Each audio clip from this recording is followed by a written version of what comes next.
Assalamualaikum warahmatullahi wabarakatuh. Alhamdulillah, selalu kita memuji Tuhan kita Allah yang maha kuat, maha adil, maha bijaksana, maha perkasa, yang selalu hidup dan mengurus makhluknya. Zat yang telah menciptakan semua yang di langit, semua yang di bumi, semua yang di kedalaman lautan tanpa terkecuali, terjangkau atau tidak terjangkau oleh mata manusia. Zat yang telah menurunkan Al-Quran sehingga menjadi petunjuk bagi manusia, dan juga Zat yang maha mulia ini telah menggantungkan segala kebutuhan kita untuk roda kehidupan di muka bumi dengan memuji namanya Alhamdulillah. Maka sangat wajar kalau kita selalu mengucapkan kalimat yang mulia ini. Dan kita panjatkan salam hormat kita pada manusia terbaik, manusia yang telah dipilih oleh Sang Pencipta menjadi pimpinan anak Adam pada hari kiamat, penutup para nabi dan rasul. Sang Pencipta Allah bersama malaikatnya telah mengucapkan salam hormat kepada manusia terbaik ini dan dijadikan oleh Sang Pencipta Allah sebagai ibadah bagi orang-orang yang beriman. Maka sangat wajar kalau kita selalu membacakan salawat dan taslim kepada Nabi besar Muhammad sallallahu alaihi wasallam. Pada saat tiba di dasar Ka'bah, teman-teman sekalian, penduduk Mekah dalam beberapa buku sejarah disebutkan menemukan ada batu hijau warnanya. Disebutkan begitu. Batu warna hijau dan sangat besar batu itu. Mereka tadinya ingin mengangkat batu itu dan memang mau menggali sampai ke dasar, sekian dasar untuk membangun pondasi yang kuat. Tapi waktu mereka coba menancapkan alat mereka dan dicoba dibongkar dengan sebagian orang dan terangkatlah batu tersebut, tiba-tiba dari bawah batu itu keluar cahaya yang sangat terang yang sampai menyilaukan mata mereka. Dan pada saat itu tiba-tiba saja alat mereka tercabut dan batu itu tertutup kembali. Maka semua Quraisy sepakat mengatakan jangan ada yang ganggu, biarkan pada tempatnya itu. Lalu mulailah mereka bangun di atas itu. Mulailah mereka bangun di atas pondasi yang sudah ada itu. Dibangunlah Ka'bah. Karena biaya yang sedikit teman-teman sekalian, akhirnya Ka'bah tidak bisa lagi sebesar awal. Di zaman Ibrahim alaihissalam, kalau kita ibaratkan misalnya laptop ini contoh saja. Jangan dipelintir lagi perkataan saya ya. Ini contoh saja. Kalau ini Ka'bah, di sebelah Ka'bah kan ada Hijr Ismail, ada cekungan gitu kan. Dulu Ka'bah itu besarnya sampai Hijr Ismail. Waktu awal sebelum roboh sebesar itu dari zaman Ibrahim alaihissalam. Tapi karena tadi duitnya nggak cukup, tadi saya bilang tinggal uang halal, maka bangunan Ka'bah hanya seukuran yang sekarang. Hanya seukuran sekarang. Nah, ada lengkungan itu, dibuat lengkungan sebagai isyarat kalau ini juga Ka'bah.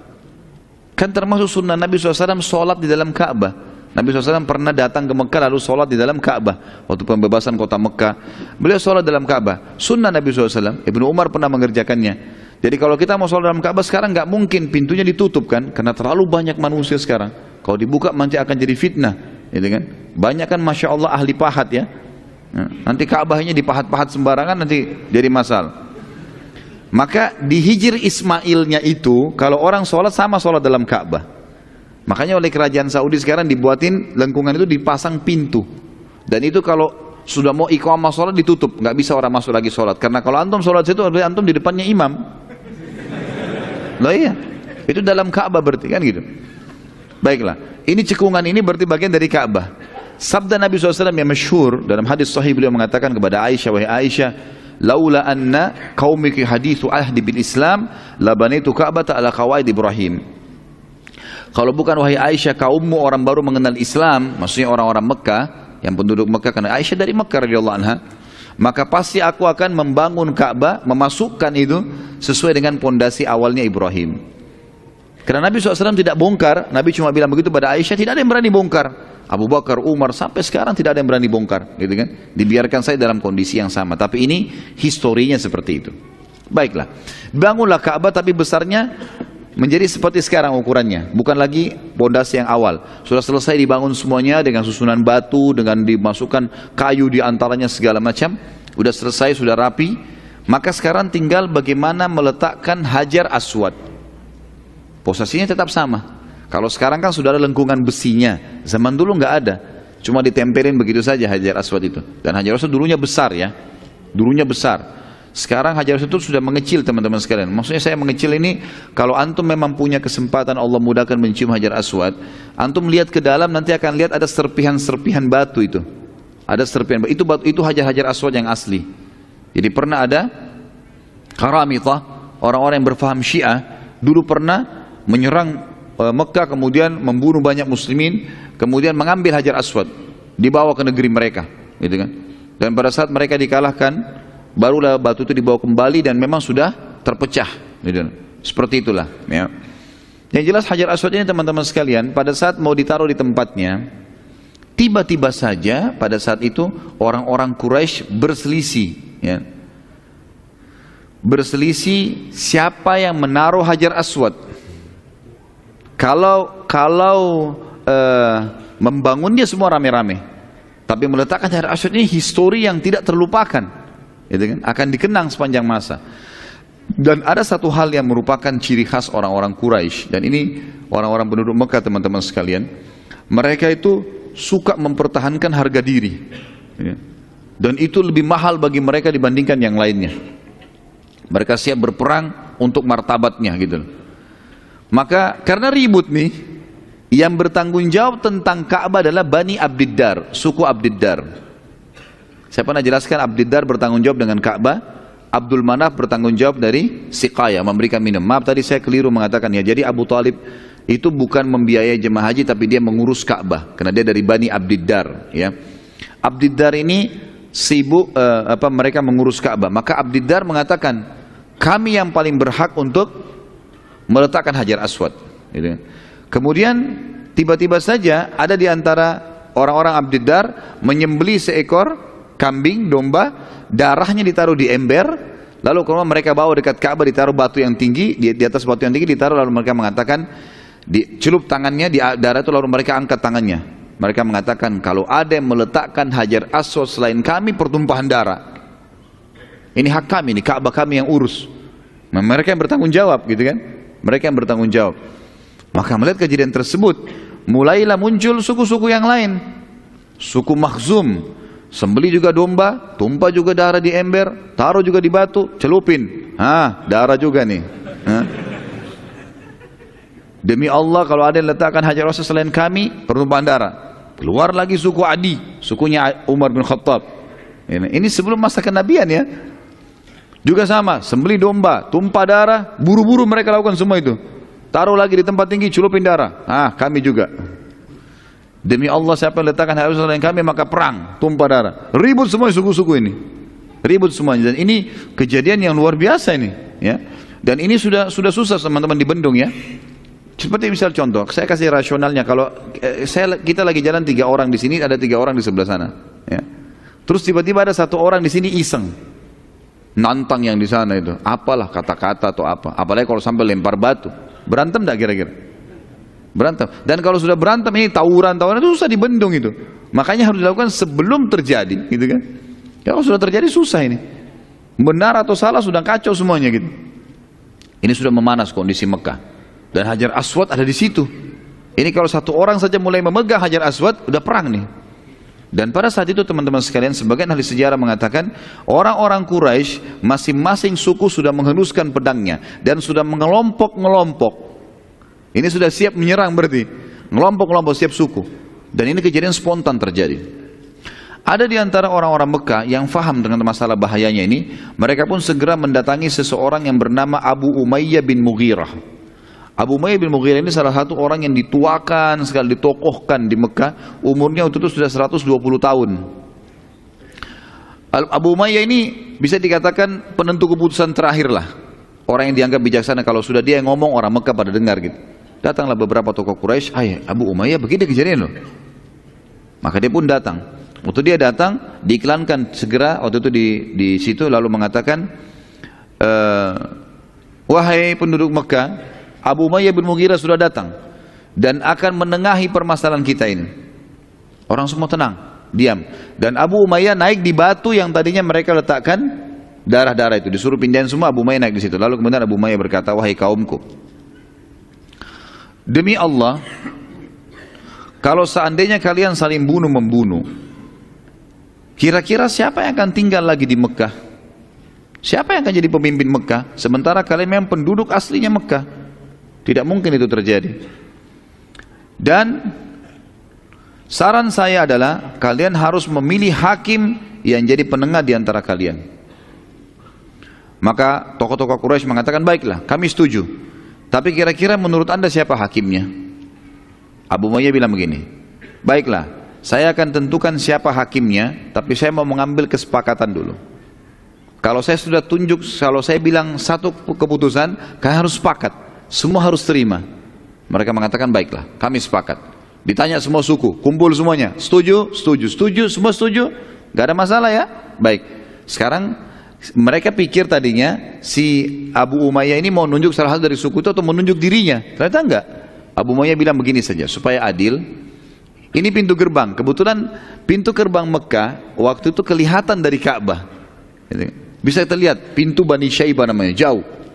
Kata Abu Umayyah, siapapun yang masuk setelah saya putuskan keputusan ini dari pintu itu, dia hakimnya. Setuju? Jadi saya nggak tunjuk yang di sini ya, tunjuk yang dari luar. Kalau ada yang baru masuk dari sana, siapapun dia, mau anak-anak, orang tua, laki-laki, perempuan, pokoknya siapa yang masuk dari situ manusia, ya, dia hakimnya. Setuju? Setuju semua. Yang terjadi teman-teman, ini fakta sejarah di Mekah dan orang Mekah tahu masalah itu. Mata mereka semua menyorot ke sana. Ini sudah mau saling bunuh-membunuh nih. Ya. Ternyata yang masuk dari pintu itu adalah Nabi Muhammad SAW. Yang masuk dari situ pertama Nabi SAW. Dan yang luar biasanya Bapak Ibu sekalian, teman-teman sekalian, satu Mekah waktu lihat Nabi mengatakan apa? As-sadiqul amin, as-sadiqul amin, 3 kali. As-sadiqul amin radina. Orang yang terpercaya dan paling jujur, orang yang terpercaya dan paling jujur, dan orang yang terpercaya dan paling jujur, kami sudah ridho. Cocok ini orang sebagai putusan. Satu Mekah sepakat itu. Dan ini terjadi sebelum penobatan jadi Nabi. Jadi satu Mekah Allah buat mengikrarkan kejujuran Nabi SAW. Artinya mustahil beliau bohong nih nanti, gitu kan? Maka pada saat itu pun teman-teman sekalian, Nabi SAW waktu datang mendekat, lalu mereka mengatakan, hai Muhammad, begini kejadiannya, hakimlah di antara kami. Kata Nabi SAW, baiklah kalau begitu. Nabi SAW pada saat itu teman-teman sekalian melakukan satu perbuatan yang sangat luar biasa. Beliau membuka jubahnya, beliau pakai jubah di bagian atas, kemudian beliau buka jubahnya, lalu beliau letakkan, tentu ada 2 lembar pakaian, yang satu lembarnya dibuka, kemudian diletakkan di atas tanah. Lalu kata Nabi SAW, Hajar Aswad, beliau tunjuk beberapa orang, angkat, taruh di atas kain ini, diangkat di atas kain. Lalu Nabi SAW meminta setiap kepala suku untuk datang dan memegang sisi kain-kain itu. Semua kepala suku saja. Yang lain tidak usah ikut, kepala sukunya saja. Ada berapa belas orang, semuanya berdiri dan memegang kain. Sama-sama membawa ke sisi Ka'bah. Kemudian Nabi SAW sendiri yang angkat Hajar Aswad dan meletakkan di tempatnya. Jadi sebenarnya yang mereka perebutkan itu, kemuliaan meletakkan Hajar Aswad, siapa yang melakukannya? Nabi SAW. Jadi Nabi yang meletakkan Hajar Aswad di depan mata mereka. Berarti kemuliaan yang mereka kejar sampai saling bunuh-membunuh itu Allah mudahkan buat Nabinya Muhammad SAW. Selain memang mereka sudah ridho dengan keputusan Nabi SAW. Dan kejadian ini teman-teman sekalian, sebagian ahli sejarah simpulkan beberapa poin, 2 poin. Yang pertama, bagaimana Nabi SAW sangat dipercaya juga dikagumi oleh seluruh penduduk Mekah, terutama orang-orang Quraisy, dan pengakuan mereka tentang kejujuran Nabi SAW. Yang kedua, Allah yang maha tinggi dan maha pemurah ingin melatih Nabinya Muhammad SAW dalam memecahkan kasus-kasus, juga perkara-perkara yang besar di antara manusia yang kelak akan dibutuhkan saat beliau SAW menjadi Rasul. Akhirnya Nabi SAW pun pada saat itu selesai memecahkan permasalahan, dan terkenallah di Mekah pada saat itu kalau Muhammad adalah penengah, hakim yang paling bijaksana. Dan mereka mengatakan pengganti Abu Umayyah bin Mughirah adalah Muhammad. Abu Umayyah sudah sangat tua, dari 120 tahun. Maka mereka, tanpa mereka sadari, mereka menobatkan Nabi SAW sebagai penentu keputusan di Mekah. Di antara hal juga yang jadi teman-teman sekalian sebelum fase kenabian adalah Nabi SAW dibuat suka beribadah atau khalwah namanya, menyendiri. Dan setiap tahun tepatnya pada bulan Ramadan, beliau SAW suka sekali ke Gua Hira yang berada di Jabal Nur atau Gunung Nur, ya, Gunung Cahaya. Jabal Nur ini namanya datang setelah kejadian penerimaan surah Al-Alaq, ya. Tapi sebelumnya memang orang Mekah tidak mengatakan Jabal Nur. Gitu. Nanti setelah itu baru diberikan nama. Nabi SAW pada saat itu dibuat suka dengan khalwah. Ya, ada beda antara khalwah dengan khalwat. Ya, kalau khalwat hal yang diharamkan dalam agama karena maknanya adalah berkumpulnya dua orang lawan jenis yang bukan di keramaian, itu kan khalwah. Khalwat ini yang kata Nabi SAW tidak ada laki-laki dan perempuan yang berdua kecuali yang ketiganya syaitan. Ini khalwat istilahnya begitu. Kalau khalwah berarti menyendiri untuk ibadah. Menyendiri, istilah itu keluar dari perilaku Nabi SAW. Makanya Pak Hadis mengatakan hubbiba ilaihil khalwah. Beliau dicintakan dalam hatinya ingin menyendiri, cari satu tempat, dan beliau datang ke Gua Hira itu justru karena ada alasan-alasan beliau pergi ke sana, gitu kan. Ini kenapa kita perlu sebutkan teman-teman, karena kita di Indonesia sering salah sebut ya. Ini salah sebut berubah makna seperti ruqyah sama ru'yah. Ya. Beda ya. Ruqyah itu berarti pengobatan syar'i menggunakan doa-doa dan ayat-ayat Al-Quran, doa yang diajarkan Nabi SAW. Kalau ru'yah melihat bulan, bedanya pakai qaf sama hamzah. Beda ya. Sama kalau untuk baca Al-Quran, alhamdulillah, ha. Ya. Kalau antum ubah alhamdulillah, misal berubah makna itu ya. Alhamdu puji-pujian, alhamdulillah segala puji bagi Allah. Kalau alhamdulillah, hamada itu artinya kematian. Berarti antum kalau bilang alhamdulillah berarti kematian buat Allah. Ini bahaya sekali. Ya, hati-hati. Makanya jangan juga yang belum belajar tajwid jangan terlalu mau belajar fasih. Nanti kefasihan berbahaya kan? Karena mau dianggap dia fasih, maka alhamdulillah. Nah, Rabbil alamin. Alamin, alam itu semua selain Allah. Makanya dibahasakan alam semesta, gitu kan? Selain daripada Allah disilakan dengan alam pakai ain. Tapi kalau antum ubah hamzah alam, itu artinya sakit. Ya. Alhamdulillahi Rabbil alamin, segala puji bagi Allah Tuhan alam semesta. Ini berubah semua maknanya kalau antum tidak faham masalah. Dan ini makanya dasarnya harus belajar masalah itu. Ini sebabnya kenapa saya sebutkan teman-teman sekalian hal-hal perubahan dasar begini supaya bisa difahamin ya. Jadi tidak ada lagi hal-hal yang salah. Sama juga dengan bahasa baca Al-Quran teman-teman sekalian harus hati-hati sekali kayak idza zulzilatil ardu zilzalaha. Zulzila bergoncang pakai zai. Bedain ya antara sin, shin, zai, ya, dha. Ya, ini beda semua ya. Beda penyebutannya beda-beda. Kalau tha ya. Tha alif ba ta tha ya, beda. Tha lidahnya ditekan di atas kan gitu. Thalitha, thalatha. Laqad kafara alladziina qalu innallaha thalithu thalatha. Ya, telah kafir orang yang mengatakan trinitas misalnya tha. Beda dengan sin sama shin beda. Idza syamsu. Syams shin pertama, sin yang kedua. Shin pertama, yang keduanya sin. Jadi beda. Syamsu ya. Sin yang kedua itu sin. Kemudian beda dengan dha, zalimin ya. Zalimin. Kemudian beda juga dengan zai, zulzila. Beda dengan zal, zalika. Kalau kita banyak disamaratakan sama semua sin semuanya gitu kan. Iza pakai zal, iza zulzilatil ardu zilzalaha.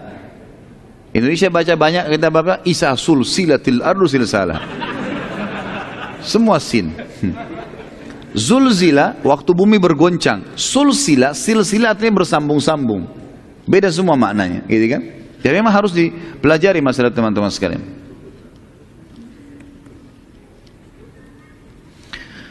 Baiklah. Nabi SAW dicintakan pada beliau khalwah. Khalwah berarti menyendiri untuk beribadah ya. Dan beliau seringkali mencari tempat-tempat yang bisa beliau berkhalwah. Pada saat itu entah bagaimana Nabi SAW merasakan ilham dalam hatinya untuk mendatangi Jabal Nur yang sekarang itu. Karena itu gunung dianggap jauh dari penduduk Mekah. Lumayan jauh, kita naik mobil aja sekarang lumayan jauh. Mungkin kalau dari Masjid Haram menuju ke sana mungkin bisa 10-15 menit naik mobil ya. Bagaimana kalau jalan kaki jauh? Dan dulu itu masih banyak gunung-gunung, belum ada jalan-jalan kayak sekarang. Belum terbuka kota Mekah itu. Nabi SAW sengaja ke sana supaya jauh dari penduduk Mekah. Kemudian juga Gunung itu karena tinggi, di atasnya ada tebing, jadi ada gunung, kemudian ada pecahan batu. Nah itu bisa, celahnya bisa orang masuk. Jadi sebenarnya dia bukan gua ya. Bahasanya sebenarnya bukan gua itu, karena kalau gua kan kita taunya lubang orang bisa berlindung di dalamnya gitu kan. Ini enggak, memang dia cuma seperti pecahan antara dua batu gitu ya. Dan ukurannya cuma 1-2 orang bisa masuk. Nabi SAW memilih itu karena itu menghadap ke Ka'bah. Kalau dari situ bisa lihat Ka'bah dari jauh, dari tinggi. Untuk bertafakur, pergantian siang malam gitu kan. Beliau melihat semua itu untuk bertafakur, itu tujuannya.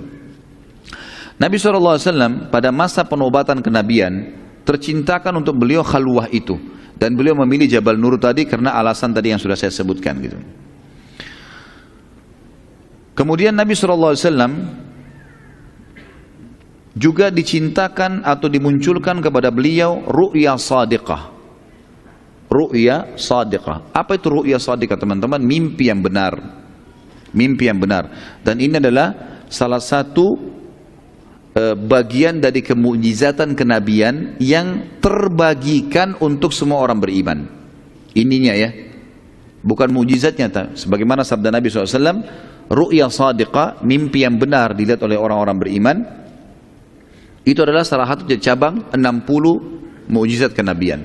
Jadi Nabi SAW mimpi apa yang terjadi besok di Mekah, siapa yang meninggal, apa yang terjadi. Nabi SAW mimpi. Berhari-hari itu selalu belum mimpi, melihat kejadian-kejadian apa yang terjadi besok. Dan Nabi SAW melihat waktu bangun terjadi seperti yang Nabi SAW mimpikan. Dan ini ada bahasan sendiri tentunya. Kalau teman-teman ikutin bahasan saya di YouTube, ada Minhajul Muslim, bab khusus masalah wali Allah dan wali syaitan, gitu kan. Ada penjelasan tentang masalah adanya Allah berikan bagi orang-orang yang beriman firasatul mu'min, ada perasaan orang beriman, dia tahu orang ini mau jahat atau tidak, gitu kan. Tapi ini memang ada level-levelnya, ada di mana orang-orang itu sudah sangat dekat dengan Allah SWT, betul-betul menjalankan sunnah Nabi SAW, gitu kan. Kemudian juga ada ru'ya sadiqah, sering mimpi, seperti dia mimpi akhir kiamat terjadi, dia mimpi masuk ke neraka, diperlihatkan baginya surga, gitu kan. Atau dia mau haji, dia lihat Ka'bah, ada ru'ya sadiqah, seperti itulah ya.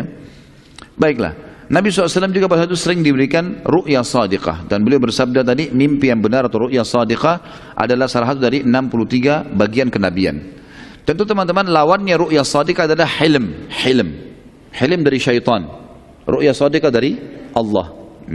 Dari Ibnu Sirin rahimahullah, Muhammad bin Sirin, salah satu ulama tabi'in yang masyhur, membedakan kepada kita secara rinci tentang masalah ru'ya sadiqah dan hilm ini. Ru'ya sadiqah datang kepada orang beriman karena ketaatannya, bisa berbentuk berita gembira ataupun peringatan. Seperti misal saya pernah pelajari di tingkat 3 kuliah di Madinah dulu, Sunan Nabi Daud. Sunan Nabi Daud, pada saat itu dosen kami memilih bab khusus takwil mimpi. Dan di situ beliau rincikan panjang lebar tentang perkataan dan penjelasan para ulama masalah mimpi-mimpi yang dihubungkan dengan keadaan orang itu. Di antaranya Hasan Basri rahimahullah pernah didatangi oleh 2 orang dan dua-duanya mengaku mimpi. Dan dua-duanya mimpinya sama, mimpinya adalah mendengarkan azan, mendengar suara azan, itu saja. Mimpi mendengarkan suara azan. Maka Hasan Basri rahimahullah mengatakan, pada saat 2 orang yang datang, saya mimpi dengarkan azan. Apa takwilnya imam? Kalau imam itu kiai ya. Tanya lagi, yang satu juga mengatakan hal yang sama. Kata Hasan Basri, berikan saya waktu beberapa hari, nanti akan saya beritakan kepada kalian. Datanglah kepada saya Jumat depan. Hari Jumat depan baru datang, minggu depan. Hasan Basri rahimahullah dalam 1 minggu itu mempelajari 2 keadaan orang ini. Dilihat keadaannya. Datanglah kepada orang yang pertama, kemudian diperhatikan kegiatan. Ternyata yang pertama ini adalah salah satu marbot masjid, muazzin. Setiap hari azan di masjid dia. Terus ditelusuri orang yang kedua, dalam beberapa hari kemudian ternyata orang ini terkenal simpang siur berita, suka mencuri, gitu kan? Suka mencuri. Minggu depan datanglah berita, datanglah 2 orang kepada Hasan Basri, lalu berkatalah Hasan Basri, semoga Allah memaafkan kalau saya salah, tapi kamu ditunjuk orang yang marbot masjid, kamu akan haji tahun ini. Diambil dari firman Allah Subhanahu wa taala, wa'adzim fin nasi yaumal hajjil akbar. Dan kumandangkanlah panggilan, digunakan kata-kata azan di sini, ya, panggilan untuk manusia untuk mengerjakan haji di hari yang besar atau haji yang besar itu. Kemudian kamu akan mencuri, ditunjuk pencuri itu, dan tanganmu akan dipotong Karena Allah berfirman dalam surah Yusuf ya, yang waktu saudara-saudara Yusuf mau pulang, kemudian Yusuf alaihissalam mau mengambil adiknya Binyamin, gitu kan? Maka sempat ditaruh alat takarannya raja pada saat itu, gitu kan? Maka berkatalah para pegawainya Yusuf, wa adzana muadzinun ayyatuhal iru innakum lasarikun. Dan pada saat itu berazanlah, memanggillah, mengumandangkanlah pegawai-pegawai Yusuf kepada saudara-saudara Yusuf, kembalilah, sesungguhnya kalian telah mencuri sesuatu. Ternyata apa yang Hasan Basri sampaikan betul terjadi. Apa yang Hasan Basri sampaikan betul terjadi. Yang satu haji tahun itu, yang satu memang mencuri, kemudian dia dipotong tangannya.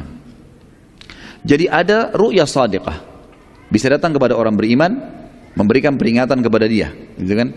Dan kalau datang peringatan itu sebagai peringatan, artinya bisa saja kalau misal seseorang mimpi dia melihat sesuatu yang tidak baik, maka bisa saja dia nanti menjadikan itu sebagai tolok ukur untuk menyelamatkan dirinya. Contoh yang lain, kata sebagian ulama dalam masalah takwil mimpi ini, kalau seandainya seseorang mimpi hewan-hewan yang disuruh dibunuh dalam Islam, ya, seperti contoh misalnya orang mimpi ular, kalajengking, ya, orang mimpi tikus, ya, cecak yang memang disuruh bunuh, maka ini adalah keburukan. Berarti ada kalau dia sedang interaksi sama manusia, berarti ada manusia buruk yang akan mendekati dia atau berteman sama dia atau akan menikah dengan orang yang buruk. Biasanya kalau dia mimpi, kalau dia sholat istikharah kemudian dapat jawaban kalau orang mau menikah. Kalau dia mimpi ada tikus yang menggigit bajunya atau mendekati kakinya atau ular, ini menandakan berarti buruk apa yang akan dia langkahi, gitu. Ya, karena ini namanya Nabi SAW menamakan tikus misalnya dengan fuwaisiqah, ya, binatang yang buruk. Kata beliau dalam syarah Abu Daud menyampaikan kepada kami waktu itu, bahwasanya Imam Abu Daud menyampaikan kalau ini kalau ada orang mimpi hewan-hewan ini, misal contoh seperti tikus, berarti menandakan dia akan didekati oleh orang yang fasik kalau perempuan, atau fasikah kalau laki-laki, ya. Seperti itulah kurang lebih takwil mimpi. Dan ini tentu ada bab khusus yang panjang lebar dijelaskan masalah ini, ada babnya sendiri, ada bahasan sendiri yang tentu juga butuh waktu yang lebar untuk menjelaskan. Tapi yang jelas teman-teman, ada namanya ru'yah shadiqah. Kemudian juga Ibnu Sirin memberikan batasan, orang kalau mimpi tidak boleh sembarangan untuk menceritakan kepada orang lain. Karena kata Nabi SAW, siapa yang menceritakan mimpinya pada seseorang dan orang itu menebaknya, orang itu mentakwilkannya, maka akan terjadi seperti apa yang dia ucapkan. Makanya kita cuma boleh ceritakan kepada para ulama pun yang faham tentang masalah itu, tidak boleh sembarangan, gitu kan. Dan tidak semua mimpi itu diceritakan. Terlebih lagi mimpi itu punya makna-makna yang detail memang kalau dia orang yang beriman sama Allah. Seperti misalnya disesuaikan dengan keadaan sebuah wilayah. Kalau contoh orang mimpi gajah, gajah ini dilihat di tempat dia, apakah gajah itu dimuliakan atau disiksa, gitu. Contoh kata Ibnu Sirin. Jadi misal kalau dia mimpi di satu wilayah memang gajah itu dijadikan sebagai transportasi, dihormati, berarti dia akan dapat kedudukan. Kalau dia mimpi sementara di wilayah dia gajah sering dibunuh-bunuhin, sering dihina, disediakan barang olokan, berarti dia akan terjadi hal yang sama, akan terjadi hal-hal cobaan dalam hidupnya. Seperti itulah, ya. Kalau hilim teman-teman sekalian, dari tadi sudah saya jelaskan ya, kalau mimpi binatang berarti binatang yang suruh dibunuh berarti itu akan buruk ya. Jadi ini harus kita perbaiki persepsi di Indonesia nih. Kalau mimpi digigit ular katanya mau nikah. Ini semua kesalahpahaman, ini tidak boleh nih. Dari mana nih? Bagaimana kalau nenek-nenek 90 tahun mimpi ular? Ini pemahaman yang salah. Kemudian hilim dari syaitan. Maksud dalam hilim adalah orang mimpi berhubungan biologis, ya. Orang mimpi berzina, orang mimpi mabuk-mabuk, ya. Orang mimpi mencuri, ya. Orang mimpi hal-hal yang berbau maksiat, itu namanya dari hilim, dari syaitan. Dan ini teman-teman sekalian kata Nabi SAW, siapa yang mimpi buruk, hilim ini, dan dia terkaget tengah malam, maka bacalah isti'adzah, a'udzubillahi minasyaitonir, lalu meludahlah 3 kali ke sebelah kiri, gitu kan? Untuk menghilangkan bekasnya, lalu ubah posisi tidurnya. Karena ini biasa dari syaitan, gitu kan? Syaitan. Jadi kalau misalnya kita lihat seseorang lalu kemudian kita tertarik sama dia, makanya kita disuruh guddul basar, turunkan pandangan mata, gitu kan? Karena syaitan bisa tunggangi, nanti bisa didatangkan dalam mimpi. Dan mimpi itu bisa dibuat sama syaitan rekayasa sampai akhirnya berhubungan biologis. Makanya salah satu ciri Nabi SAW, beliau tidak pernah mimpi junub. Mana mimpi junub itu dari syaitan. Jadi jangan dianggap prestasi ya.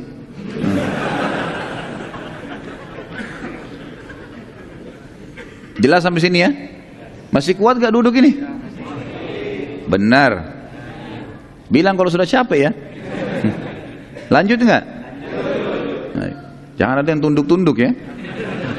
Angkat kepalanya. Tunduk-tunduk itu dari syaitan. Tidur soalnya. Dan tidur itu penyakit di majelis ilmu, di khutbah Jumat. Ada orang subhanallah datang khutbah Jumat untuk tidur. Duduk datang tidur. Dulu di kampus juga gitu saya waktu masih kuliah, subhanallah. Ada saja mahasiswa bawa sejadah, sejadahnya bukan dipakai sholat, ditaruh di atas meja, pakai jadi bantal. Tidur. Dosennya nggak peduli ya sudah gitu kan.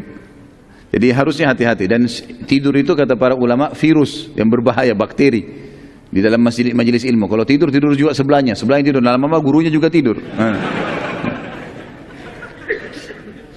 Baik. Kita sekarang masuk teman-teman sekalian ke proses penobatan kenabian. Jadi sudah selesai tadi penjelasan kita panjang lebar tentang fase-fase sebelum kenabian di mana Nabi SAW punya banyak kelebihan dan di mana Allah Subhanahu Wa Taala mendidik beliau untuk itu. Ya. Baik, kita masuk sekarang prosesi penobatan kenabian. Setelah berjalannya masa khalwah ini, Nabi SAW suka khalwah. Di masa penobatan kenabian, di bulan Ramadan, tepatnya 26 hari, Nabi SAW tinggal di Gua Hira itu. 26 hari. Jadi malam ke-27-nya, di malam harinya, di malam 27 Ramadan itu, Allah Subhanahu Wa Taala mendatangkan kepada Nabi SAW pada saat itu menjelang subuh ya, sudah menjelang subuh, poster manusia tiba-tiba muncul. Tadinya sunyi sekali dan Nabi SAW berada di puncak gunung, berarti siapapun yang naik kelihatan. Gak ada yang naik di sini.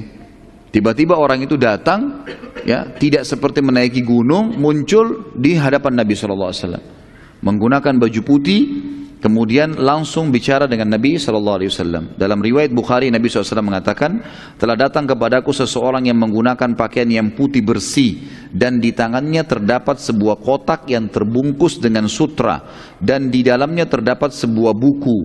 Lalu orang itu berkata, bacalah wahai Muhammad. Aku berkata, aku tidak bisa membaca. Lalu orang itu memelukku dengan sangat keras, seakan-akan ruhku akan keluar. Lalu ia melepaskanku dan berkata lagi, bacalah wahai Muhammad. Aku berkata yang kedua kali, aku tidak bisa membaca. Lalu orang itu memelukku yang ketiga kalinya, yang selanjutnya dengan sangat keras, yang kedua kalinya dengan sangat keras, sampai ruhku seakan-akan mau keluar. Lalu ia melepaskanku dan berkata, bacalah wahai Muhammad. Aku berkata lagi, aku tidak bisa membaca. Lalu orang itu kembali memelukku dengan sangat keras, sampai ruhku seakan-akan keluar. Lalu dia berkata lagi, bacalah wahai Muhammad. Lalu aku mengubah pertanyaanku mengatakan, apa yang harus aku baca? Maka lalu orang itu pun berkata, membaca surah Al-Alaq 5 ayat pertama, surah nomor 96 ayat 1 sampai ayat 5. A'udzu billahi minasyaitonir rajim. Iqra bismi rabbikal ladzi khalaq. Khalaqal insana min 'alaq. Iqra wa rabbukal akram alladzi 'allama bil qalam 'allamal insana ma lam ya'lam. Bacalah hai Muhammad dengan menyebut nama Tuhanmu yang menciptakan. Dia telah menciptakan manusia dari segumpal darah. Bacalah, dan Tuhanmu lah yang maha pemurah. Maksudnya disuruh baca Al-Quran. Pada saat diturunkan nanti baca selalu Al-Quran itu. Jadikan sebagai pegangan hidupmu. Yang mengajarkan manusia dengan perantara kalam, penulisan, yang mengajar untuk menulis dengan pena. Dia telah mengajarkan kepada manusia apa yang tidak diketahui oleh mereka. Setelah turun ayat ini teman-teman sekalian, tiba-tiba saja Jibril alaihissalam yang datang tadi menjelma jadi manusia itu hilang. Hilang tiba-tiba di hadapan Nabi SAW. Bayangkan teman-teman secara manusiawi kita kalau di posisi baginda Nabi SAW. Di gua, tengah malam, sendirian, selalu sudah selama 26 hari itu sudah tahu tidak ada orang di situ. Nggak ada yang tahu juga beliau di situ, gitu kan? Maka beliau pun tiba-tiba melihat ini di tengah malam dan orang itu datang menyuruh baca lalu pergi. Alami sekali, Nabi SAW ketakutan. Nabi merasa ketakutan, ini apa yang terjadi? Lalu Nabi SAW segera bergegas mengambil bekal beliau lalu turun dari gunung. Tentu turun dari gunung ini waktu juga, gitu kan? Sekarang ini Jabal Nur kalau ada setapak-setapak kaki, kalau orang mau naik pun mungkin butuh setengah jam lebih sampai ke atas sana, atau bahkan lebih, mungkin 40 menit karena tingginya. Zaman Nabi SAW belum ada setapak jalan, beliau turun. Intinya dalam riwayat dikatakan beliau turun dengan sangat cepat, berusaha turun. Waktu tiba di bawah, langit sudah mulai agak cerah. Belum pagi sekali kayak kita sekarang, tapi sudah mulai kayak awal habis sholat subuh. Ya, kita kalau keluar sudah mulai ada cahaya. Kata Nabi SAW, tiba-tiba aku pada saat sudah tiba di sebuah padang pasir yang luas di lereng gunung itu, di bawah gunung, aku mendengarkan suara dari langit mengatakan, wahai Muhammad, engkau adalah utusan Allah dan aku adalah Jibril. Wahai Muhammad, engkau adalah utusan Allah, aku adalah Jibril. Wahai Muhammad, engkau adalah utusan Allah, aku adalah Jibril. 3 kali. Kata Nabi SAW dalam hadis Bukhari, aku pun mengangkat kepalaku ke langit dan aku melihat seluruh langit, timurnya, baratnya, utaranya, selatannya dipenuhi dengan poster badan Jibril. Ya. Dan Jibril Allah karuniai 600 ekor sayap, yang kalau satu sayapnya dikebaskan bumi ini maka akan hancur bumi ini. Setelah itu pun Jibril menghilang alaihissalam. Nabi SAW bertambah ketakutannya. Lalu beliau pun pulang ke rumah. Namun sebelumnya teman-teman sekalian, sebelum saya bicara bagaimana proses tiba di rumah dan bertemu dengan istrinya Khadijah radhiyallahu anha, perlu saya tambahkan, dan saya tambahkan dalam tulisan saya di sini. Kalau Nabi SAW telah melihat Jibril alaihissalam dalam poster aslinya sebagai malaikat 2 kali. 2 kali. Selebihnya bertemu dengan Nabi SAW dalam manusia, jelmaan manusia, gitu kan. Dan sering kali Jibril menjelma menjadi Dihyal Kalbi radhiyallahu anhu, ya.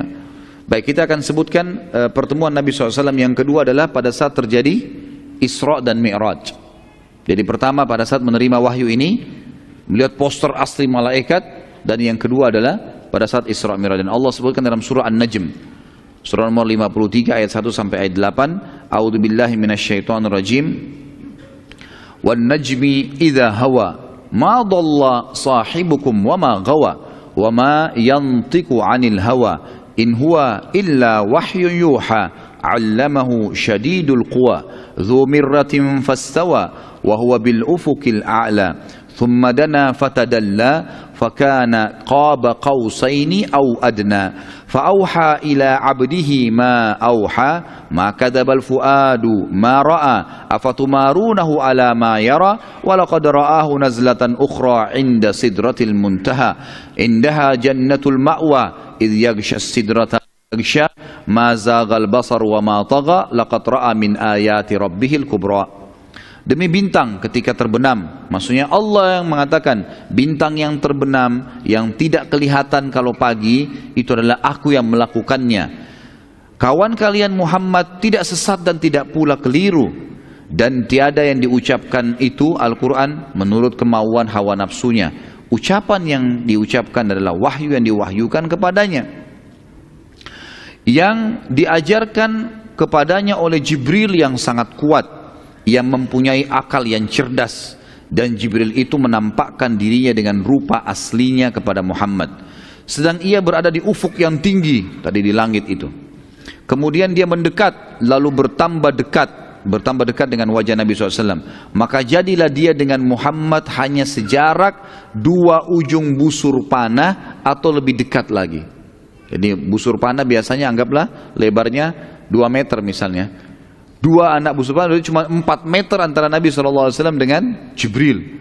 Ya, Jibril tadi sangat besar di langit. Tiba-tiba Jibril makin mendekat dengan wajah Nabi SAW. Itu luar biasa, gitu. Mandangan yang memang membuat kaget, gitu. Kata Allah SWT di sini, maka jadilah dia dekat pada Muhammad sejarak 2 ujung busur panah atau lebih dekat lagi.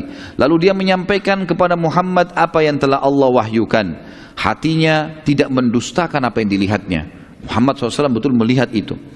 Maka apakah kaum musyrik Mekah hendak membantahnya tentang apa yang dilihatnya? Dan sungguhnya Muhammad telah melihat Jibril itu dalam rupanya yang asli yang kedua kali pada tempat yang lain, yaitu di Sidratul Muntaha, ya, di pembatas antara langit dengan di atas langit ada arsy-Nya Allah, ada lautan, dan juga Allah yang maha tinggi dan maha pemurah. Ada Sidratul Muntaha namanya. Di dekatnya ada surga yang tinggal, ada surga tempat tinggal. Ini dalil jelas mengatakan surga sudah ada dan surga ada di atas langit. Kemudian dikatakan Muhammad melihat Jibril ketika Sidratul Muntaha diliputi oleh sesuatu yang meliputinya. penglihatan Muhammad tidak berpaling dari yang dilihatnya itu dan tidak pula melampauinya. Sesungguhnya dia telah melihat sebagian tanda-tanda kekuasaan Tuhannya yang paling besar. Nabi SAW teman-teman setelah itu pulang ke rumah dan betul-betul merasa ketakutan, bimbang, bingung, bercamuk semuanya, berkecamuk. Tengah malam melihat kejadian ini, kemudian sampai pagi. Tiba di rumah sudah mulai terang, matahari sudah mulai terang. Mengetuk pintu. Khadijah radhiyallahu anha begitu membuka pintu melihat suaminya ketakutan, gemetar. Dan ini saya pernah jelaskan dalam masalah rumah tangga teman-teman sekalian. Ada beberapa materi di YouTube masalah rumah tangga, manajemen rumah tangga Islami, bagaimana adab seorang istri pada suaminya. Di antaranya karena bertepatan masalah ini. Khadijah radhiyallahu anha sama sekali tidak curiga, tidak menghardik, tidak menyalahkan pada dalam kondisi suami pulang pagi-pagi dan kemudian gemetaran dan keringatan seperti ini. Kadang-kadang subhanallah cuma satu tetes noda di bajunya saja, dari mana nih? Sudah curiga, gitu kan? Keringat sedikit, kamu habis ngapain? Dan seterusnya. Ya orang jalan keringatan kan gitu. Tapi yang jelas Khadijah tidak bertanya, adabnya tidak bertanya, nggak ditanya apa-apa. Sampai suaminya yang bicara, Nabi SAW mengatakan, zammiluni, zammiluni, selimuti saya, selimuti saya kegigil, gitu kan? Khadijah nggak pakai tanya, masuk ke dalam, ngambil selimut, bungkus Nabi SAW, dirangkul, dibawa ke dalam kamar. Duduk pun disediakan air minum, Khadijah nggak bertanya apa-apa. Ya. Diam, tunggu suaminya yang jelaskan.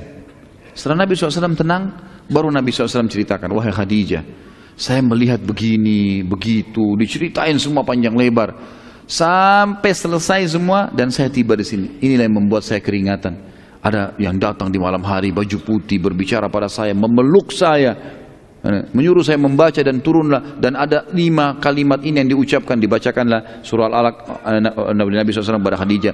Kemudian saya turun dengan buru-buru dari bukit, saya melihat poster tubuh yang besar, wajahnya mendekat sampai 2 anak panah, 2 busur anak panah, dan mengucapkan kalau aku utusan Allah dan dia adalah Jibril. Aku tidak tahu siapa itu Jibril.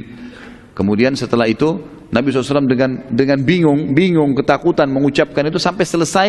Sudah selesai, Khadijah sebagai istri yang salihah, wahai ummahatul mu'minat, ummahatul mu'minin dengar ini. Ya kita harus tahu, wahai ibu-ibu mukminin harus faham masalah ini. Maaf, istilah ummahatul mu'minin untuk istri Nabi SAW. Wahai ibu-ibu ummahat muslimin, mestinya kita memahami masalah ini. Apa kata Khadijah waktu suaminya dalam kondisi ketakutan tadi? Wahai suamiku, apakah engkau mengira engkau telah ditimpa sesuatu yang buruk, gangguan jin kah? Tidak akan pernah terjadi demi Allah. Enggak mungkin kau ditimpa itu. Karena sungguhnya kamu selalu orang baik, kamu selalu menjadi orang baik, kamu selalu silaturahim, kamu selalu bantu orang miskin, dan kamu selalu memenuhi kebutuhan orang-orang yang butuh bantuan. Bayangkan teman-teman sekalian ya, saya pernah menghadapi kasus rumah tangga beberapa orang ikhwah. Ini suaminya terlilit utang dan lagi masalah berat, lagi hadapi masalah berat, dan dia memang butuh. Orang-orang di luar ini, hampir semua orang yang melihatnya di jalan, dia ketakutan jangan sampai orang itu menagihnya karena bebannya masalah berat. Pulang ke rumah tidak ada lagi tempatnya kecuali rumah nih. Bagaimana dia bisa minimal merasa aman sementara waktu, dan bukan dia lari, dia mau bayar, tapi memang kondisinya. Waktu dia ceritakan sama istrinya, yang terjadi apa? Istrinya malah menghardiknya. Istrinya bilang sama dia, itu karena nafkahmu kurang dengan saya. Coba bayangin ya, orang terlilit utang malah disalahkan. Makanya jangan sembunyi-sembunyi. Makanya dan begini dan begitu. Padahal suaminya nggak ada masalah. Tapi ini subhanallah bahaya sekali ya. Ini adab dalam rumah tangga yang kalau dijaga teman-teman akan sangat menjaga keharmonisan rumah tangga. Yang jelas, Khadijah radhiyallahu anha mengatakan, wahai suamiku, janganlah engkau khawatir, aku memiliki seorang sepupu yang bernama Waraqah bin Naufal. Dia punya informasi, mungkin dia punya informasi. Ayo kita ke sana. Nabi SAW habis mandi, sudah ganti baju segala, dibawalah pada pagi itu oleh Khadijah bertemu dengan Waraqah bin Naufal. Setelah tiba dan akhirnya diceritakan oleh Nabi SAW semua kejadian tersebut, Waraqah bin Naufal terheran-heran. Lalu kemudian dia terus menyimak setiap cerita Nabi SAW. Ciri-ciri yang disebutkan semuanya oleh Nabi SAW kena detail sekali. Ini baru kejadian tadi pagi. Hari itu juga langsung dibawa bertemu dengan Waraqah bin Naufal. Dan Nabi SAW masih menceritakan dengan kejadian yang luar biasa gitu. Maka Waraqah bin Naufal waktu sudah selesai mengatakan, sudah selesai Muhammad, ada yang kau mau sampaikan lagi? Sudah nggak ada. Kata Waraqah bin Naufal, Allahu Akbar, yang datang kepada kamu adalah namusul akbar. Namusul akbar ini teman-teman sekalian adalah istilah makhluk yang bersayap. Ini disebutkan masyhur di kalangan para Bani Israel, orang-orang ahli kitab Yahudi Nasrani. Dalam kitab ini, dalam Taurat ini disebutkan dengan istilah Namusul Akbar Jibril ini. Maka dia mengatakan, Allahu Akbar, telah datang kepada kamu Namusul Akbar yang telah bertemu dengan Musa alaihissalam. Ya. Saya berharap bila saya masih hidup saat engkau nanti resmi diutus oleh Allah, datang lagi wahyu dan kau sudah diperintahkan untuk berdakwah. Ini kan belum ada perintah berdakwah, baru informasi kau adalah utusan Allah, belum ada perintah. Nanti kita akan pelajari ada dakwah sembunyi-sembunyi, ada dakwah terang-terangan. Nanti kalau Allah sudah suruh baru disampaikan, gitu kan? Jadi belum di sini. Kalau saya masih hidup nanti di saat kau diutus kelak, maka pastilah aku akan menjadi penolongmu saat engkau diperangi dan dikeluarkan dari Mekah oleh kaummu. Nabi SAW heran, bertanya kepada Waraqah bin Naufal, apakah mereka akan mengeluarkanku? Padahal sekarang jelas-jelas Nabi dicintai oleh masyarakat Mekah. Mereka kasih julukan As-Sadiqul Amin. Mereka titipkan amanah-amanah hartanya. Mereka menghormati Nabi. Maka mereka menubatkan Nabi SAW penggantinya siapa? Abu Umayyah bin Mughirah tadi kan, orang yang sangat bijaksana. Maka kata Waraqah bin Naufal, sesungguhnya ketahuilah hai Muhammad, tidak ada orang demi Allah yang diutus seperti kamu kecuali akan diperangi oleh kaumnya yang ingkar dan pasti dikeluarkan dari kotanya. Baik, setelah kejadian itu teman-teman sekalian, Nabi SAW pun balik ke rumahnya, menenangkan dirinya, dan wahyu terputus selama 6 bulan. Gak ada datang turun wahyu 6 bulan. Dan pendapat yang paling kuat adalah Waraqah bin Naufal meninggal di fase 6 bulan itu. Nah, Waraqah bin Naufal sudah sangat tua pada saat itu, gitu kan? Dan Nabi SAW waktu itu sudah memiliki 6 orang anak, gitu kan? Nabi SAW dinobatkan menjadi Nabi umur 40 tahun. Nabi menikah umur 25 tahun, berarti sudah lewat berapa tahun? 15 tahun, gitu kan? Dari masa pernikahan beliau Sallallahu Alaihi Wasallam baru beliau dinobatkan jadi ini. Waraqah bin Naufal ini lebih tua lagi dari Khadijah. Khadijah saja waktu itu kalau umur 40 tahun tambah 15 berarti sudah 55 tahun. Waraqah bin Naufal lebih tua daripada Khadijah 10 sampai 15 tahun, lebih tua lagi. Maka di fase 6 bulan itu Waraqah bin Naufal meninggal dunia, dan kata Nabi SAW, saya diperlihatkan oleh Allah Waraqah bin Naufal masuk surga. Karena dia sudah mengikrarkan, kalau nanti saya masih hidup hai Muhammad, saya orang pertama beriman. Dan saya akan membelamu pada saat kau diperangi oleh kaummu dan dikeluarkan dari negerimu. Gara-gara niat dan ikrar itu, Allah masukkan dia ke dalam surga. Ada hikmah dan tujuan teman-teman sekalian kenapa wahyu terputus selama 6 bulan. Yang pertama adalah agar Nabi SAW terlepas dulu rasa takutnya yang mendalam. Tadi dalam ini luar biasa ketakutan. Setelah bertemu dengan Jibril AS dengan poster asli sebagai malaikat, itu yang pertama, hilangkan rasa takutnya dulu. Yang kedua, muncul dalam hati setelah itu penasaran, ingin dan kesiapan untuk menerima wahyu. Tujuan utama tersebut akhirnya terlaksana betul, karena Nabi SAW selama 6 bulan terus menerus keluar dan mendatangi padang pasir yang pertama ketemu Jibril itu. Kemudian tiap hari datang, tunggu dari pagi sampai malam, berharap ada wahyu yang turun. Ya. Setelah berjalan tadi beberapa waktu itu, pada suatu malam yang mulia, sementara Nabi SAW sedang tidur dan terbungkuskan dengan selimut beliau, maka Jibril AS datang dengan wahyu lainnya yang berisi perintah menyampaikan dakwah Islam. Nah, di sini sudah ada perintah untuk menyampaikan. Sebelumnya tadi belum ada perintah. Nabi SAW belum mengatakan kepada Khadijah, kau harus beriman kepada saya. Belum ada. Karena masih baru ada penyampaian saja, kau adalah utusan Allah. Itu saja. Makanya Waraqah bin Naufal di sini tidak syahadat, karena dia belum ada fase perintah. Sekarang ada fase perintah.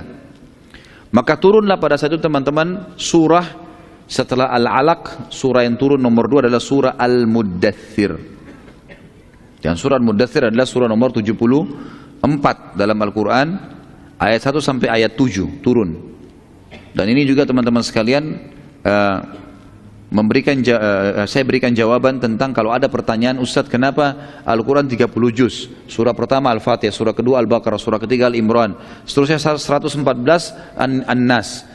Sementara di dalam juz 29 dan juz 30, rata-rata surah-surah Makkiyah, itu turunnya di awal-awal di Mekah. Kenapa ditaruh di akhir-akhir?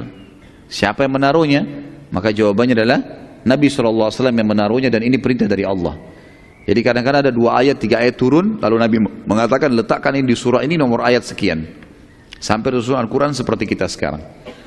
Surah Al-Mudaththir surah nomor 74. Di akhir surah juz 29, tapi turun di awal. Surah kedua turun setelah surah Al-Alaq. A'udzu billahi minasyaitonir rajim.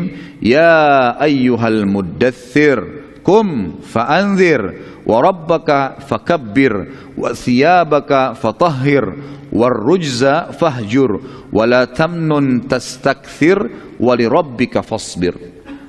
Hai orang yang berkemul atau berselimut, bangunlah lalu berikan peringatan, dan Tuhanmu agungkanlah, pakaianmu bersihkanlah, perbuatan dosa jauhi dan tinggalkan, dan jangan kamu memberi dengan maksud memperoleh balasan yang lebih banyak, dan untuk memenuhi perintah Tuhanmu bersabarlah. Artinya sekarang sudah ada perintah loh ya, apapun yang sekarang disampaikan oleh Jibril setelah ayat ini, sampaikan kepada orang-orang. Seperti itulah ya. Dan perintah-perintah yang agung pertama adalah agungkan Tuhanmu, maksudnya ya, kamu harus menyampaikan dan merasa mengetahui ini adalah kebenaran. Lalu selalu bersihkan pakaianmu, kata sebagian ulama adalah suci dari najis ya, bersih. Kemudian juga dikatakan perbuatan dosa, apapun pelanggaran-pelanggaran yang sudah disampaikan oleh Jibril nanti ini, masalah yang haram jangan lagi ada yang terjerumus dalamnya. Seperti itulah. Dan dalam berdakwah, jangan pernah kamu mengharapkan, kalau kamu memberi jangan mengharapkan balasan yang besar, dan dalam berdakwah jangan pernah kamu jangan pernah kamu putus asa dan harus bersabar dalam menghadapinya. Setelah itu teman-teman sekalian, wahyu turun bertubi-tubi kepada Nabi SAW.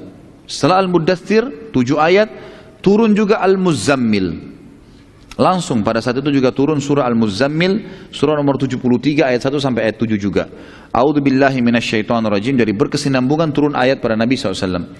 Ya ayyuhal muzammil qumil laila illa qalila nisfahu aw inqus minhu qalila aw zid alaihi warattilil qur'ana tartila inna sanulqi alaika qawlan thaqila inna nashi'atal laili hiya ashaddu wat'an wa aqwamu qila inna laka fin nahari sabhan tawila. Hai orang yang berselimut, hai Muhammad, bangunlah untuk sholat di malam hari. Dan ini perintah pertama sholat, dan hanya ada sholat tahajud. Belum ada sholat wajib pada saat itu, belum ada sholat 5 waktu. Dan sebagian ulama mengatakan sholat ini diwajibkan oleh Allah untuk Nabi Muhammad SAW saja. Kalau ada di antara kaum mukminin nanti mau sholat seperti Ali bin Abi Thalib ikut sholat bersama Nabi SAW di Mekah, maka itu adalah hukumnya ya tidak diwajibkan bagi mereka. Tapi bagi Nabi SAW wajib. Allah mengatakan bangunlah, perintah fi'lul amr, dan sholatlah di malam hari, kecuali sedikit darinya, yaitu 1/2 atau kurangi dari 1/2 itu, atau lebih dari 1/2 itu, dan baca Al-Quran itu dengan perlahan-lahan. Sesungguhnya kami akan menurunkan kepadamu perkara yang berat, ini akan ada banyak hukum-hukum, maka kau harus sekarang kuatkan dirimu dengan menjalin hubungan yang baik dengan Sang Pencipta. Sesungguhnya bangun di malam hari lebih tepat untuk khusyuk, dan bacaan di waktu itu lebih berkesan. Sesungguhnya kamu di siang hari memiliki urusan yang banyak yang kamu akan membutuhkan Al-Quran. Hari ketiga teman-teman, turun langsung surah Ad-Duha. Bertubi-tubi turun Al-Quran. Al-Mudaththir, Al-Muzammil, lalu turun Ad-Duha. Ad-Duha surah nomor 93.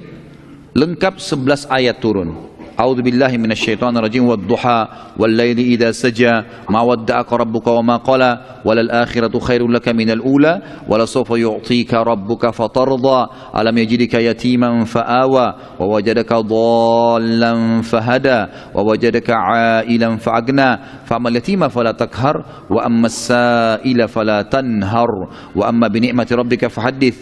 Demi waktu matahari naik, waktu duha sudah datang, demi malam apabila telah sunyi. Maksudnya Allah mengatakan waktu duha dan waktu malam aku yang menciptakannya.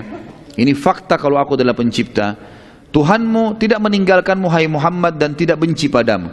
Pada saat wahyu terputus 6 bulan itu, Allah enggak benci padamu hai Muhammad. Ada hikmah-hikmah di situ. Dan sungguhnya hari kemudian, hari kiamat, di akhirat nanti balasan lebih baik daripada sekarang permulaan di dunia. Surga lebih baik daripada dunia. Dan kelak Tuhanmu pasti akan memberikan kepadamu karunia yang hatimu akan puas. Dakwakan saja ini, kau akan diberikan kemenangan, diberikan kebahagiaan dunia dan akhirat. Bukankah Dia Allah telah mendapatimu dalam keadaan seorang yatim hai Muhammad? Jadi Nabi SAW keadaan yatim, ayahnya meninggal pada saat dia 6 bulan di rahim ibunya, lalu Dia melindungimu hai Muhammad. Bukankah Dia mendapatimu sebagai seorang yang bingung, lalu Dia memberikan petunjuk? Kamu tidak tahu lalu Allah berikan petunjuk. Bukankah dia mendapatimu sebagai seseorang yang punya kekurangan? Pernah ada fase kehidupan miskin, lalu dia memberikan kelebihan, kecukupan, berdagang, punya ilmu, akhirnya menikah dan seterusnya. Sebab itu terhadap anak yatim janganlah kamu melakukan sewenang-wenang. Bantu mereka karena kau juga pernah rasakan yatim itu. Dan terhadap orang yang minta-minta jangan kamu menghardiknya. Dan terhadap nikmat Tuhanmu hendaklah kamu syiarkan. Hendaklah kamu syiarkan. Allahu alam. Jadi ini bahasan kita teman-teman sekalian pada pagi ini, dan insya Allah kita akan berikan kesempatan bertanya kalau masih ada waktu sesuai dengan tema apa yang sudah kita bahas. Kurang lebih garis besarnya adalah beberapa kejadian sebelum fase kenabian, kemudian fase penobatan kenabian, dan kita akan lanjutkan insya Allah nanti malam nanti tema kita dengan beberapa orang-orang Quraisy yang bertauhid dan fase dakwah sembunyi-sembunyi Nabi SAW, dan juga nanti fase dakwah terang-terangan, tergantung keadaan waktu kalau cukup insya Allah. Ada yang punya pertanyaan silakan, tapi ditulis di kertas ya. Benarkah Nabi kita tercinta SAW tidak bisa membaca? Lalu bagaimana ceritanya menurut sirah? Allah membiarkan beliau tidak bisa membaca bahkan diutus menjadi Nabi. Iya, Allah mengatakan dalam Al-Quran, A'udzubillahi minasyaitonirrajim, alladzina yattabi'una an-nabiyyal ummi. Al-ayah tentang ahli kitab. Ya, diajak mereka untuk beriman, dan kata Allah SWT, orang-orang yang mengikuti nabiyin ummi, nabi yang buta huruf. Dan memang Allah SWT menjadikan itu, dan hikmahnya adalah terjawabkan terutama di waktu-waktu kita sekarang ya, di fase-fase mulai para orientalis muncul, orang-orang non-muslim yang mulai memerangi Islam dengan tulisan dan cerita-cerita, karangan buku. Itu mereka mengatakan Muhammad itu mengarang-ngarang Al-Quran, mengambil ayat-ayat, mencomot-comot ayat dari Taurat dan Injil lalu menyusun Al-Quran. Dan ini sekarang tersebar, banyak orang orientalis mengatakan, dan alhamdulillah terbantahkan kalau Nabi SAW tidak bisa baca, tidak bisa nulis. Dan ini tujuannya positif, agar tertolak semua pernyataan kalau Nabi mengarang-ngarang. Tapi bukan berarti orang tidak baca, tidak tulis itu orang bodoh, bukan. Nabi SAW orang yang sangat cerdas, gitu kan. Apalagi di masa itu memang tulis ini dan baca belum dikenal. Di masa orang-orang Mekah jarang sekali orang yang bisa membaca dan tulis gitu. Jadi memang itu benar. Secara histori memang begitu, dan memang ayat Al-Quran menceritakan masalah itu. Ya. Bagaimana cara membaca surah ketika zaman Nabi SAW saat sholat? Pada waktu itu Al-Quran masih dalam wahyu dan belum sempurna diturunkan. Sesuai dengan yang diturunkan saja, karena setiap turun ayat Al-Quran selalu saja Nabi SAW mengatakan, letakkan ayat ini di sini, di surah ini misalnya, maka orang membacanya. Misal turun 5 ayat, dibaca 5 ayat. Kalau sudah ada disambung oleh Nabi SAW dengan wahyu yang lain, baru kemudian mereka sambung. Seperti itulah sampai lengkapnya Al-Quran, sampai lengkapnya Al-Quran. Apakah Rasul dan para Nabi dulu dihakikah sewaktu lahir? Ini yang saya bilang tadi ya. Subhanallah, bukan hakikah, akikah. Ya. Jadi bahaya, salah ucap salah. Ya. Akikah, ya. Dan bolehkah seseorang diakikah? Ini selalu dihakikahkan oleh orang tuanya di umur 30 tahun, karena dulu sewaktu lahir belum punya uang untuk akikah. Ya. Apa sebenarnya hubungannya sama materi kita ini?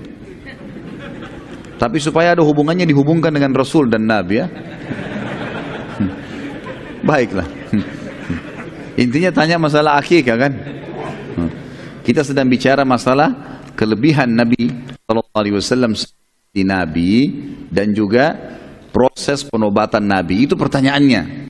Jangan kemana-mana dulu ya. Jadi para Nabi dan Rasul diakikah, pastilah diakikah. Karena itu bagian daripada syariat Allah.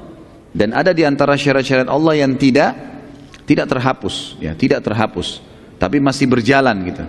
Masih berjalan berlaku turun-temurun ya.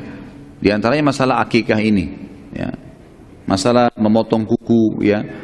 Masalah ini semua adalah dalam syariat semua nabi-nabi ada gitu. Kalau masalah orang belum akikah, ada dua pendapat. Pendapat yang pertama mengatakan kalau sudah lewat hari ke-7 dari masa kelahiran ya, kalau dia bukan lupa ya, memang dia betul-betul tidak mampu, ya sudah gugur baginya kewajiban itu. Ini di antara pendapat. Pendapat yang mengatakan tidak, Kalau memang dia tidak mampu, dia boleh akikah kapan saja dia mampu. Allahu a'lam, itu pendapat. Jadi antum boleh pilih saja. Bagaimana Khadijah punya anak sedangkan usianya 40 tahun? Kenapa saya yang ditanya? Hah? La ilaha illallah. Allah yang kasih. Allah yang kasih itu. Jadi bisa saja. Sekarang bukan mustahil wanita bisa hamil umur 40 tahun, gitu kan? Tergantung kalau dia subur. Berapa jumlah keseluruhan istri Rasulullah SAW? Kalau yang Nabi SAW meninggal, pada saat meninggal, itu jumlah istri Nabi SAW, khilaf di antara ahli ulama mengatakan 9 atau sampai 11, gitu kan? Antara 9 sampai 11. Tentu Khadijah sudah meninggal, tapi ini yang di zaman Nabi SAW waktu itu. Itu jumlahnya. Kalau nama-namanya semuanya sudah jelas, ada nama-nama dan saya sudah sebutkan di bahasan buku Mahkota Pengantin. Bisa dilihat di YouTube insyaAllah.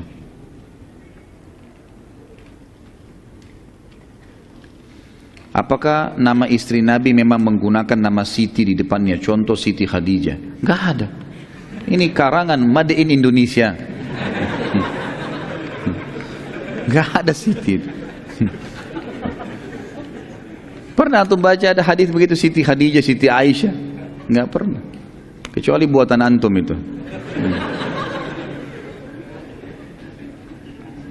Sama juga dengan yang perlu dalam masalah nama teman-teman sekalian. Jangan mengubah namanya istri, orang tuanya istri ya. Jangan mengubah nama orang tua istri. Jadi seperti kita di Indonesia, ini tradisi orang non-muslim. Kita mengatakan misalnya kalau sudah menikah, contoh namanya dia si fulana A, misalnya namanya A. Misalnya A binti A, misal contoh saja, maaf kalau ada yang namanya sama, misal namanya kita maka misalnya Hafsa binti misalnya Ahmad ya, namanya dia. Setelah menikah diganti nama ayahnya Ahmad ini menjadi nama suaminya. Ini nggak boleh teman-teman dalam Islam, nggak boleh, harus tetap nama ayahnya. Mau ayahnya itu kafir kah, mau ayahnya itu baik atau fasik sama saja, gitu kan?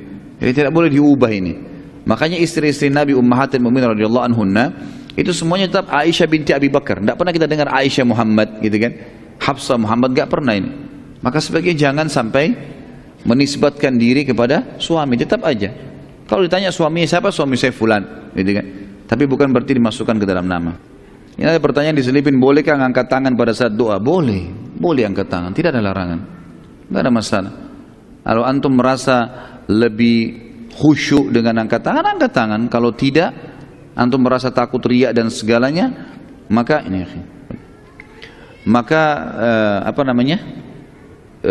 jangan angkat tangan. Dua-duanya Nabi SAW pernah kerjakan.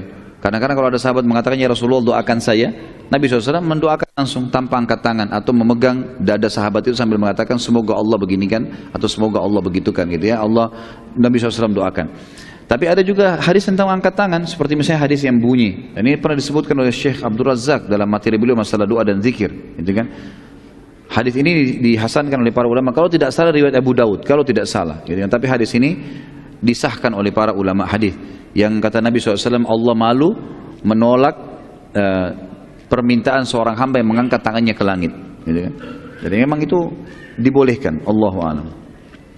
Mengenai hukum dagang, bagaimana menyikapi harga dagangan yang sudah ditarifkan di suatu komunitas dagang dan pasar yang biasanya harga jauh lebih mahal? Itu harusnya tidak boleh begitu, harusnya. Ya, kalau harga, setiap orang dalam Islam itu punya hak sendiri.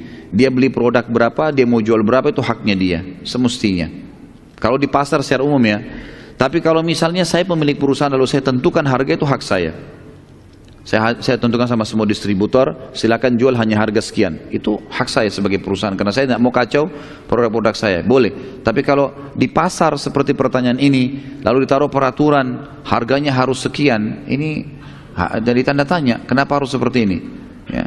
Kalau ada mudarat yang terjadi, misal adanya manipulasi harga atau persaingan yang tidak sehat di pasar, lalu pemerintah yang menerapkan itu lain. Kalau pemerintah berbeda. Ya kan? Tapi kalau orang-orang buat komunitas pasar seperti preman dan segalanya lalu menerapkan harus terapkan sekian, tidak boleh enggak. Bahkan sebagainya diambil sama mereka, ini haram dalam agama. Tapi kalau pemerintah yang datang karena banyaknya orang yang bersaing yang tidak sehat di pasar. Orang jual di sana 5.000, dia jual 3.000 supaya dia lebih laku, dan itu tujuannya untuk menjatuhkan teman-temannya, saudara-saudaranya. Maka ini pemerintah boleh terapkan. Harga standar beras misalnya 1 liter 5.000, udah jenis ini misalnya, jenis ini, maka itu boleh saja kalau dari pihak pemerintah. Mengapa Hajar Aswad dicium? Agar tidak menimbulkan pemikiran kemusyrikan. Allah perintahkan. Allah perintahkan. Jadi sama saja mengapa kita makan melalui mulut. Nah, kenapa begitu sudah caranya? Perintahnya begitu. Allah ciptakan alami begitu, gitu kan? Kenapa melangkah dengan kaki? Ya sudah begitu. Allah seperti itu. Kalau perintah Allah sama semua, kita tarik kepada semua hal supaya mudah dipahamin, gitu kan? Memang perintah Allah menciumnya, dan Rasulullah SAW mencontohkan. Sama halnya juga kalau kita kembangin banyak ya. Kalau bertanya kenapa ini? Kenapa haji ke Mekah? Kenapa enggak setiap orang boleh haji di kampungnya saja? Loh, Allah maunya begitu. Kenapa sholat 1 hari 5 waktu? Kenapa enggak 1 waktu saja? Loh, Allah maunya begitu. Kenapa subuh 2 rakaat, duhur 4, asar 4, duhur sama asar kan berdekatan. Kenapa Allah enggak kasih jam 2 saja 4 rakaat sekalian? Loh, Allah maunya begitu. Tugas kita adalah menerima dan melaksanakan, bukan memprotesin. Seperti itulah. Jadi kenapa cium Hajar Aswad? Karena perintah Allah. Allah perintah kita lakukan kan.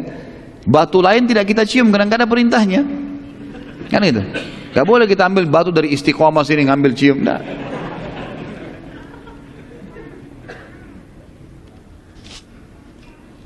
Sempat disinggung dalam bahasan tadi, ada anak yang pandai naik kuda dan olahraga. Yang diajukan Nabi SAW berkuda dan memanah di zaman sekarang jarang kuda. Kapan saya singgung kuda ini? Hah? Emang ada tadi? Gak ada kan? Dari mana ini ngarang-ngarang nih? Saya nggak pernah singgung kuda tadi.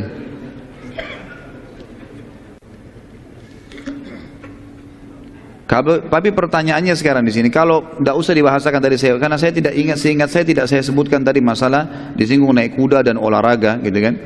Tapi di sini yang mau ditanyakan adalah sekarang jarang kuda, apakah boleh anak diajarkan naik motor atau mobil untuk menggantikan kuda? Sesuai tema nggak ini? La ilaha illallah. Kayaknya harus pakai bahasa apa? Antum mungkin ada bahasa lain di balik papan, bukan bahasa Indonesia, supaya jelas gitu. Sesuai tema, ikhwan akhwat sekalian. Nggak ada temanya nih belajar naik motor atau naik kuda. Kalau itu positif ajarin.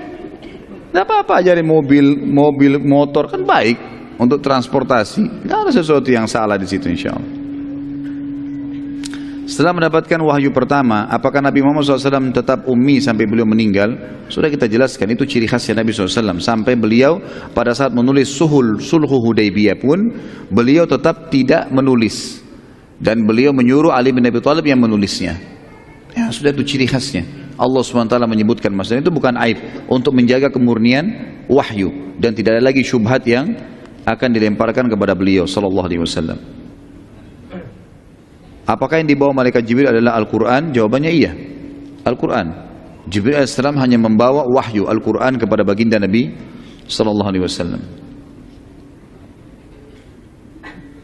Ketika Nabi berdagang, apakah Nabi ada berdoa di waktu itu atau di masa itu? Allahu a'lam. Saya tidak pernah dapat riwayat secara khusus waktu sebelum ada wahyu, kemudian beliau membaca doa khusus di pasar misalnya atau dagang. Itu belum pernah saya temukan riwayatnya, saya pribadi. Karena memang waktu itu belum ada syariat Islam kan, masih biasa saja. Bahkan Nabi SAW di awal-awal tidak ada perintah sholat, ya. Sementara sholat adalah doa semua isinya. Apakah benar Rasulullah SAW ketika tidur tidak seperti tidur terlelap sehingga tidak batal wudunya setelah tidur? Kalau yang ada dalam hadis memang Nabi SAW kalau tidur tidak tertidur ya sepenuhnya. Memang ada hadis Nabi SAW, hadis Bukhari itu, hadis Sahih berbicara masalah itu. Sesungguhnya matanya Nabi SAW tertidur, kesannya tidur tapi hatinya tidak tidur. Ya, itu Nabi SAW memang seperti itu ciri khasnya.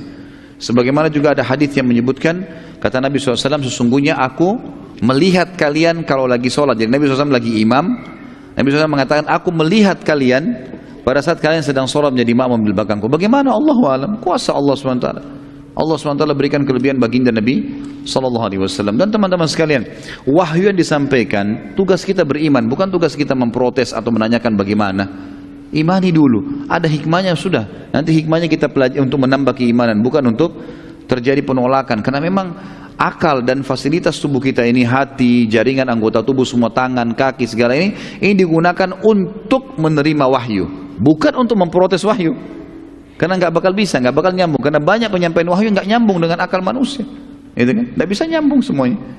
Apa yang kalau manusia cuma mau imani saja apa yang dijangkau akalnya dan apa yang dijangkau panca inderanya, banyak yang dia tidak bisa imani itu. Seperti keberadaan udara yang dia bisa hirup, tidak bisa kelihatan.